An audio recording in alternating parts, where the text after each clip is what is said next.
Hello friends, good morning. Welcome সবাইকে আমার চ্যানেলের পক্ষ থেকে। তো তোমরা সবাই কেমন আছো? আশা করছি খুব ভালো আছো। তো এই যে সকালবেলায় কিন্তু সকালের বাসি কাজ কমপ্লিট করে তো এখন এই যে চা নিয়ে বসেছি। আর হচ্ছে সকালবেলায় ইচ্ছে হলো গরম গরম রুটি বানানোর জন্যে। তো রুটিগুলো এখন ভাজা করছি। তো সবার মোটামুটি খাওয়া হয়ে গেছে, তো আমরা কিন্তু 3জন বাকি আছি। তো এখন শীতকালে কিন্তু গরম গরম রুটি আর চা তো হেভি লাগে, কিন্তু জমে যায় বেশ। তো শীতকালের দিনে কিন্তু আমাদের সকালে প্রায় দিনই আমি কিন্তু গরম গরম রুটি বানাই। এটা কিন্তু সবারই খুব পছন্দ লাগে।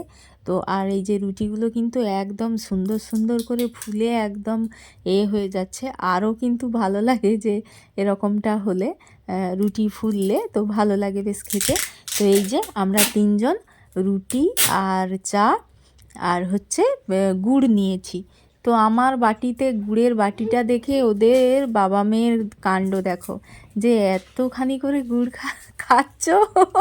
আমাকে বকাবকি করেছে যে এত মিষ্টি খাচ্ছ, গুড় খাচ্ছ। বাড়ির সবার কিন্তু সুগার এসে যাচ্ছে পরপর, তাই ভয় থেকেই বলছে। তো যাই হোক, তো তাই বলে কি আর খাবো না, যখন যা হবে দেখা যাবে। তারপর চা খাওয়া কমপ্লিট করে এখন এই যে বর্মশাই যাচ্ছে কিনা ধান কোটানোর জন্যে। তো সেই যে ধান সিদ্ধ হয়েছিল, শুকনো হয়েছিল, সেই ধানগুলো এখন তো কলে নিয়ে যাচ্ছে কুটাতে, চাল ভাঙাতে। তো বাবা মেয়ে মিলে গেল। তো চা খাওয়া কমপ্লিট। তো আমি এই বাসনগুলো ঝট করে ধুয়ে নিয়ে আসলাম, এক এক করে গুছিয়ে রাখবো। আর হচ্ছে তাড়াতাড়ি স্নান করতে তো একটু ঠান্ডা ঠান্ডা লাগে, সেই কারণে। তো এখন এই যে রুটি বানিয়েছিলাম, গ্যাসটাতের মধ্যে আটা গুঁড়োগুলো পড়েছে, তো তাই এই যে দেখতে কেমন বাজে লাগছে, তো একটু পরিষ্কার করে নিলাম। তো একেবারে এখন স্নানটা সেরে নিয়ে উপরে আসলাম। আর টুকাই স্কুলে গিয়েছে, তো ও স্কুল থেকে এসে যাবে, তাই আমার স্নানটা সেরে রেডি থাকলে তো ও আসার পর ওকে খাওয়াতে পারবো। তো পুজোটাও তার আগে সারতে হবে। তাও তো এখন তনভীর স্কুলটা ছুটি আছে মানে একটু রেহাই পাই, না হলে কিন্তু সকালটা একেবারে তাড়াহুড়োর মধ্যে মানে পড়ে যাই। যেহেতু গাড়িটা ওর 9:30, তার আগে রান্না বান্না, পুজো, স্নান সব কিছুই কমপ্লিট করতে হয়, তাই জন্যে। তো যাই হোক, এখন এই যে ঠাকুর পূজাটা করে প্রণামটা সারলাম, আর এই যে হনুমান চালিসাটা পড়ে নিচ্ছি। আর কিন্তু জানালার কিছু খোলাই হয়নি। তো বাবার বাড়ির থেকে এসে তো আর কিছু চেঞ্জই করা হয়নি বিছানা। তো আজকে এই যে বিছানাটা কিন্তু চেঞ্জ করব। তো কয়েকদিন হয়ে গেছে, আর শীতকালের বিছানা সত্যি যা দেখা যায় না চোখে, একদম কেমন জানি কত এলোমেলো হয়ে থাকে, কত জিনিস থাকে বিছানার মধ্যে। গরমকালে বেশ একটা ফ্রেশ বিছানা থাকে। তো এই যে বিছানাটা চেঞ্জ করলাম, তারপরে এই যে বালিশগুলো রেডি করে এই জানালার সাইডে রোদ্রু লাগছে, তো এই দিকে রেখে দিলাম আর সব কিছু। আর বেড কভারগুলো কিন্তু আজকে আর কাচবো না, কারণ স্নান সেরে নিয়েছি। আর এবার তো রান্না বান্না, বাচ্চাদের খাওয়া দাওয়া এইসব দেখতে হবে, তো এখন আর কাচাকাচিগুলো করতে পারবো না। তারপরে এই যে মাদুর পেতে তো লেপ বলছি, তো ব্ল্যাঙ্কেট এইগুলো রোদে দেওয়ার, প্রতিদিনের রোদে দিয়েছি। তো রোদ যেহেতু আসেনি, তো আমি এরপরে আর উপরে যাওয়ার কিন্তু সময় করতে পারবো না, সে কারণেই কিন্তু একেবারে দিয়ে আসলাম, এসে পুজোটা সারলাম। তারপরে সোজা আসলাম এই যে রান্নাঘরে, দুধ গরমের জন্য দুধটা বসিয়ে দিচ্ছি।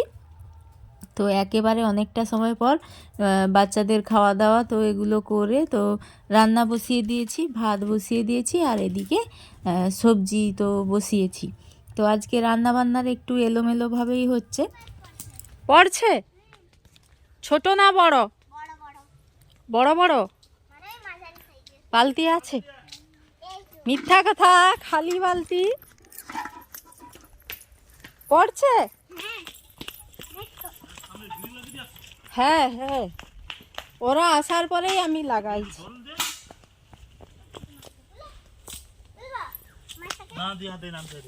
দেখি কি মাছ পড়ছে। অনেক মাছ পড়েছে। ছোট তো এগুলাই তো আবার কি আর বেশি আর কিছু না, আরো বড় কি আর বড় হলো বড়। ভাই দাদু বলি মা, পাপা একটু জল দাও। আরে যেটা লুবো সেটাই ধরো, আর আরে সব ছেড়ে যাবি দাও। রাখে তো বানতা আর যদি বড় পড়ে ছেড়ে দেবো তো। ও সর ছেলে আঘাত লাগছে। সর টুকাই সর। আর জল দেবো? বন্ধ জল অনেকটাই দাও, আরো দাও। তো কিছু রান্না সেরেছি, তারপর হচ্ছে এসে দেখছি যে এই কয়েকটা মাছ রেখেছে। তো বলল যে আর এর থেকে ভালো পাইনি, তো এই মাছগুলো এখন কাটবো, তারপরে গরম গরম মাছ ভাজা করব, আর অন্য কিছু বানাবো না। এখন কিন্তু টাইম কিন্তু 12টা হয়ে গেছে। তো এগুলো মাছগুলো আমার খুব শক্ত লাগছিল, কাটতেই পারছিলাম না। তো যাই হোক, দুজন মিলে চেষ্টা করে তো মাছগুলো কেটে নেব। দুর্ভাগ্যবশত কি বলবো, তো যেহেতু টাইমটা অনেকটা হয়ে গেছিলো, তো সেই কারণে তাড়াহুড়োর মধ্যে আমি আর কোনো রান্নাবান্না কোনো কিছুই আমার ব্লগ করাই হয়নি। তো চলো আজকের মতো ব্লগটা এই পর্যন্ত, আবার দেখা হচ্ছে নেক্সট ব্লগে।